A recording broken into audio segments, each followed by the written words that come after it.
Have this conversation with you about the California governor's race. You heard Harry there. It basically became a kind of free-for-all after Congressman Eric Swalwell withdrew over allegations of misconduct. So who took advantage? Who missed out? Sabrina, can I start with you? You've got someone like Dolores Huerta crediting Latinos, basically, for the rise of Becerra. Let me play that for you. I think it's kind of a retribution because we know that the Latino community has been under such a vicious attack from the Trump administration, not only in California, but throughout the United States of America. And so I think this will demonstrate to the world that, number one, that we are very competent individuals and that we do have the leadership within our community that can govern. Let me play for you another pundit. Same argument, different tone. Jesse Waters, Fox News. He's up against a guy whose biggest qualification is the sound of his name. In a state that's half Hispanic, Javier Becerra. Hearing the pronunciation there, really. It's Becerra. Really leaned in. Really leaned in.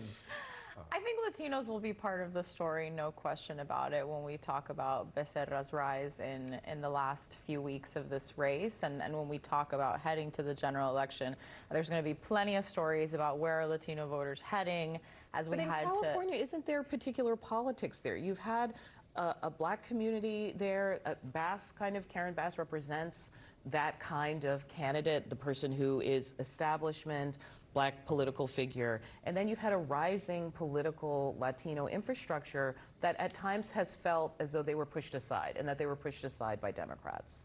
No question, and I think Steyer tried to take advantage of that. I mean, we saw him deploy, for example, Carlos Manuel Espina, one of the biggest Latino influencers in the country, on the campaign trail, and definitely tried to tailor and target part of his campaign toward Latino voters, recognizing obviously what a sizable population it is in California. But I think that at the end of the day, this race will end up being, when you look at the Democrats that ascended and how Becerra sort of benefited from Swalwell's fall and from the allegations and him having to pull out of the race.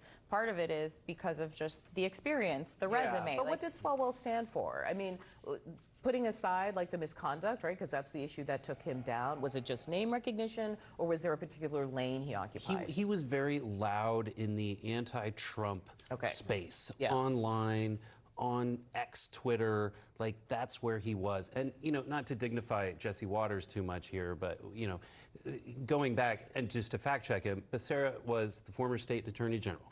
He was a former member of Congress for a long time. Yeah, he was the HHS secretary. He had the single best government leadership resume. And so maybe it was kind of confounding that because of that, he wasn't better earlier in the race, and I think that surprised a lot. Can I piggyback on that? One thing that Harry didn't show there in the numbers, scroll down a little bit more, Katie Porter. Yeah. Who went in the star. Ago. Yeah. 2 years ago. Let me let you preach on this for a minute. 2 years ago. Because all the progressives, once they saw her PowerPoints, they were like, we're into this. Exactly. The chalkboards or whatever. Yeah. And then all of a sudden, one little video of her yelling at an assistant and some other things that came out around her. And to see 4.6%, I think it was, on that math. I mean, I'm not Harry Ente, I'm not the data guy, but I can be for that time.